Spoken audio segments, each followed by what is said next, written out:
Somebody asked me, Swamiji, why should I chant God's name? Why should I surrender myself to God? If you don't chant Rama's name, what you will be doing? You will be chanting your wife's name. If you don't surrender to your God, you will be surrendering to your mind, nothing else. What else you will do? People ask me, if I surrender everything to God, what will happen to my freedom? But understand, you have no such thing as freedom. As on now, your ego, your mind is ruling you. Just your mind is ruling you. When you say yes to God, you say no to mind. Mind and the meditation, mind and the energy, they are just mother-in-laws, daughter-in-laws. How much you try, you cannot make them live together. Just you cannot make. It is a sheer, simple truth. I have seen many times, just because she loves something, this person will hate. Just because she loves, no other reason. Just because he loves, she will hate. I have seen always, if the mother-in-law first comes to me, daughter-in-law will never come. If daughter-in-law gets attached to me, mother-in-law will never come. Because always the other is wrong. You have a clear-cut idea, she is wrong. Anything she does, you know for sure. You don't ask the argument and then pass the judgment. You know for sure, if she does, it is wrong. And she knows if you do, it is wrong. They both don't go hand in hand. They both don't stay together. Because both try to possess the same son. The same man is possessed by both. The same person, mother also tries to possess, wife also tries to possess. Same way, yourself, your being, will be possessed by the mind and the consciousness. Meditation and the mind, both will try to possess your being. If you say yes to someone, you have to say no to someone. If you say no to someone, you have to say yes to someone. So understand, you can say yes to only one person, not to two persons. If you know the technique, please teach me, because thousands are asking me. If you know the technique to say yes to both, please teach me. You can't say yes to both. You need to say yes to only one. You can't say only to one. Somebody asked one Swami, a great spiritual person, Swamiji, please teach me the mantra to convert my wife into spirituality. He said, if I would have known that mantra, why I became Swami? So if you know the mantra to say yes to both, teach me, because so many are asking me. You can't say no to say yes to both the persons. Either if you say yes to daughter-in-law, you have to say no to mother-in-law. Same way, if you say yes to the mind, you will say no to the meditation. If you say yes to the meditation, no other way, you have to say no to the mind. Either you can surrender to Rama or Kama, that's all. That's a beautiful verse by Tulsi. Where Rama is, there Kama cannot be. Where Kama is, there Rama cannot be. Anybody knows the verse? Hindi verse. Tulsi's beautiful verse. In Tulsi Ramayana, before starting the Ramayana, they used to chant this. This is the introductory verse of the Tulsi Ramayana. Where there is Kama, there cannot be Rama. Where there is Rama, there cannot be Kama.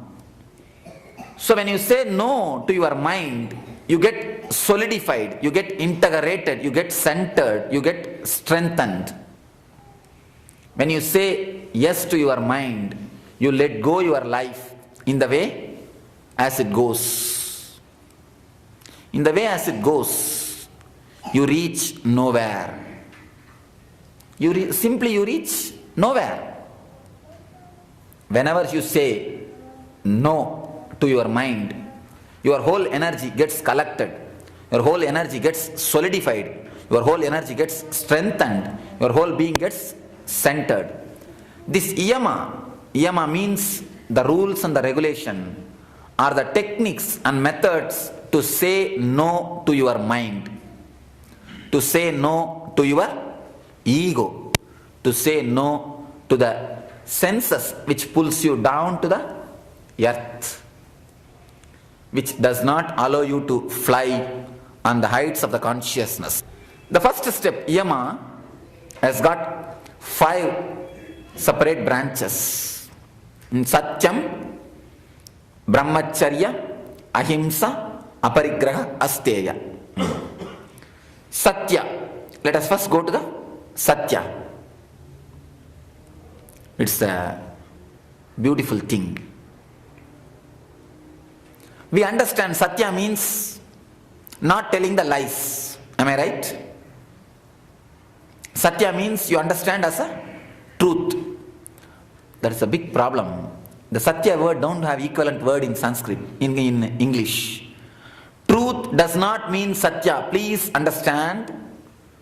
Truth word is not an equivalent term for Satya. Satya has got 3 dimensions. Truth conveys only 1 dimension of it. Satya means being truthful in word, mouth and deed. In mind, in word and deed. In Tamil there is a beautiful 3 words. Meimai, Vaimai, Unmai. If you understand Tamil, you understand these 3 words, otherwise I will translate. Meimai means the Satya practiced in the body level, the Mei. Vaimai means the Satya practiced in the level of mouth. Vaimai, not the lipstick. Unmai means the Satya practiced in the level of mind. When you practice the Satya in all these 3 levels, Manacha, Vacha, Karmana, he said beautifully. The mind and the word and the deed. Only then it is called truth. But ordinarily the word truth is understood only as a verbal truth. Verbal truth is only 1 dimension of truth. It does not mean all the 3 layers of truth. See, most of us, we speak only the truth. And we have to speak the truth. Now lie detector machines have come. Lie detector machines have come. Most of us, we speak only truths. We speak only truth in the verbal way. But please understand, we speak truth in words in thousands of ways. We don't live in the body. We don't live the truth in the body language. You need to understand a small story. Albert Einstein, the great scientist of last century, the greatest truth discovered in last century is discovered by Einstein. Einstein is the person who turned the whole scientists, the whole perspective of the West, whole perspective of the science towards the Eastern spirituality. The last word of Einstein is everything exists is energy. Whatever exists is energy. That's the last word of Einstein. Somebody asks Einstein, you say whatever exists is energy. How matter becomes energy, energy becomes matter? How can whatever exists become energy? Einstein says, here ends science and starts spirituality. He says this question cannot be answered logically. Finally, his last books if you read, he speaks more like a rishi than like a scientist. He has done a beautiful work in his last phase of life. Only one thing I will quote from him. His last word, still now, I think still now it is not updated, that his theory, still now people couldn't update. I do not know whether tomorrow or day after tomorrow they will update it or not, because the speed in which it is going. But till today, we were not able to update Einstein. Almost he holds good, or he holds the truth. He says whatever exists is energy. That's the last word as on now from the science. The first word of the first Upanishad, is Ishavashyam idam sarvam. Whatever exists is energy. The last word of the science and the first word of the Upanishads. The first Veda is Rig Veda. The first Upanishad is Isavasya Upanishad. The first statement of the Isavasya Upanishad is Ishavashyam idam sarvam. Whatever exists is energy. The last word of the science and the first word of the Upanishads, last word of the science and the first word of the spirituality is one and the same. So Einstein says, where science ends, there spirituality starts. Somebody asked him at the time of death, if God gives you one more birth, how you want to take birth? What form, what way you want to live? Everybody was expecting the Einstein will say, I will become an atomic scientist. Everybody thought he will say that I want to become an atomic scientist, or I want to become this or that. But he gave a beautiful reply. If God gives me one more birth, I want to become a plumber. Just a plumber. Nobody could understand. Then he says, throughout my life, from the young age, I had the deep desire to live like a plumber, to live the life of the plumber. In the young age, I took up only that job. Somehow, by situation, I landed up in the hands of scientists. By comparing and running with them, learning this way and that way, my mind is also brainwashed. Finally, I became a great scientist. Today, I have all the wealth, popularity, name and fame, power, everything science can provide. Everything a man can have. I have everything, but I feel that I have missed my life. I feel I missed my life. He makes one more beautiful statement. The greatest truth is discovered by me, but my life has become a lie. When you need to understand this one thing, when you don't live your life, when you don't live your choice, you make your whole life as a lie. You may not tell a lie verbally, but in body, in the level of deed, in the level of karma, in the level of action, you make your whole life as a lie. Look at the world, everything is just mess. What for we are born, we don't fulfill that life. What for we are grown up, we don't fulfill that life. We just see here, there, and just get attracted by the colors of the life. In the ancient India, there was a tradition called Varnashrama Dharma, heavily criticized by these modern psychologists and the great modern social revolutionists. They just criticize the Varnashrama Dharma. I tell you, we are the only society, the one and only society who survived 5,000 years. No society has survived more than 300 years. In 300 years, all the other social structures have just tumbled down. They have broken to pieces. They are no more. But till today, a man who created the Varnashrama Dharma, Manu, if he suddenly comes down to the earth and goes in the streets of India, he will never feel he has come to a new place. He will feel, oh, I am in my home. Still now, the culture, the heritage, the social structure is preserved just because of that one idea, the Varnashrama Dharma. The son learns the profession of the master, profession of the father. The grandson learns from the father. Just by tradition, the knowledge is imparted. The only problem in Varnashrama Dharma happened is the lower and higher consciousness, the inferiority, superiority, ego. That's the only small mistake. But I tell you, if you get a small tumor in the knee, you should cut the tumor, not the leg itself. Or you should not kill the person himself. But in the name of social revolution, we have given such a strong chemo, the person has died. That is what we did. In the name of, you see, everywhere, criticizing the Brahmins and sannyasis is a modern tradition, especially in Tamil Nadu. Criticizing the Brahmins and the sannyasis is the modern trend. If you are fashion, if you are not criticizing them, you are not updated. You are not fashion enough.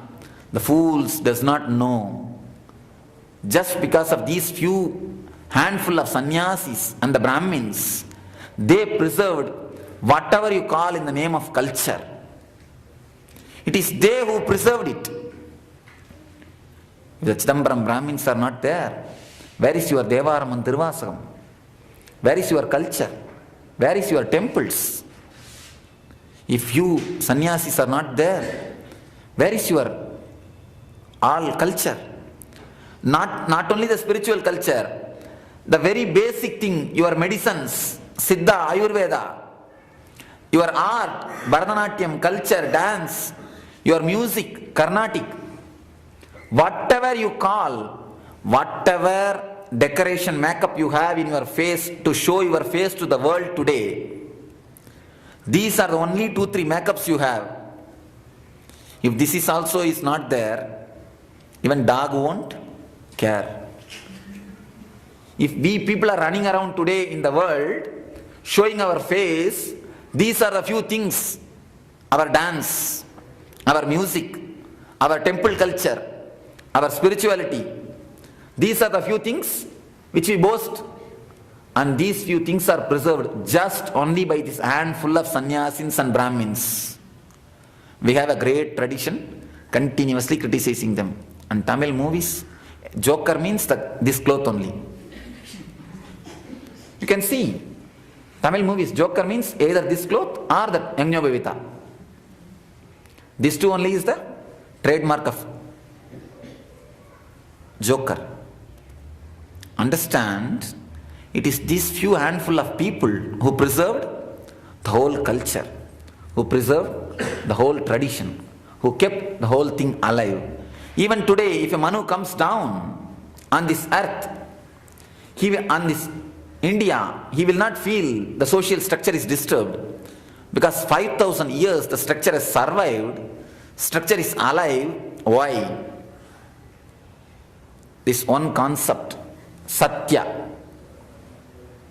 Each one fulfills the hereditary duties. The man who is supposed to become engineer never becomes a doctor. Man who is supposed to become engineer, if he becomes doctor, what will happen?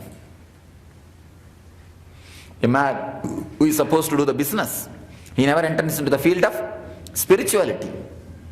A man who is supposed to become a worker, he never enters into the field of business. The confusion of changing the attitude never existed. So as long as you lived that system, the truth prevailed, Satya prevailed. That is why they call Satya Yuga. Means where the Varnashrama Dharma was alive. When the Varnashrama Dharma was alive. Today, the whole thing is now topsy-turvy. The man who is supposed to be a worker, he sits in the seat of preacher. The man who is supposed to be a doctor is in the seat of architect. Man who is supposed to be in the seat of architect becomes a lawyer. What will happen? The whole confusion, mess. And not only the social confusion, even individually they feel the dissatisfaction in the life. People don't feel satisfied. I tell you, at least from now onwards, give importance to the Satya in your body language. Not only in verbal language. Verbal language is very easy. You can cheat yourself very easily. Verbal language is only 33%. Body language is the major portion of your life. I have seen many people, they just need meditation.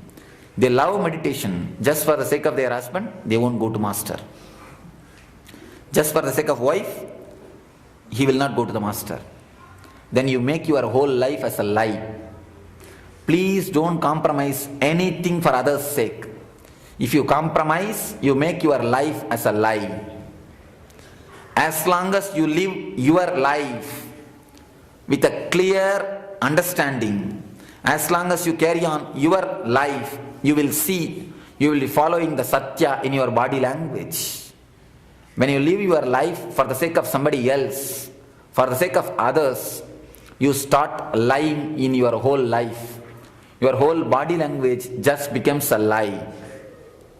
Even the fashion. Have your own fashion. Why should you imitate somebody else's fashion? As long as you have your own fashion, you have your own style, you follow Satya in your lifestyle. Have Satya in everything. In Zen Buddhism, when they bring a teacup from the market, they bring it to the house and first they will break it. First thing they do is they will break the cup and paste as they want. It will be the same cup but totally different. Their rubber stamp will be there. They will have their own say on it. There is nothing similar. Everything is unique. Even in the teacup they will have their way. So have your own way in everything. Have your understanding in everything.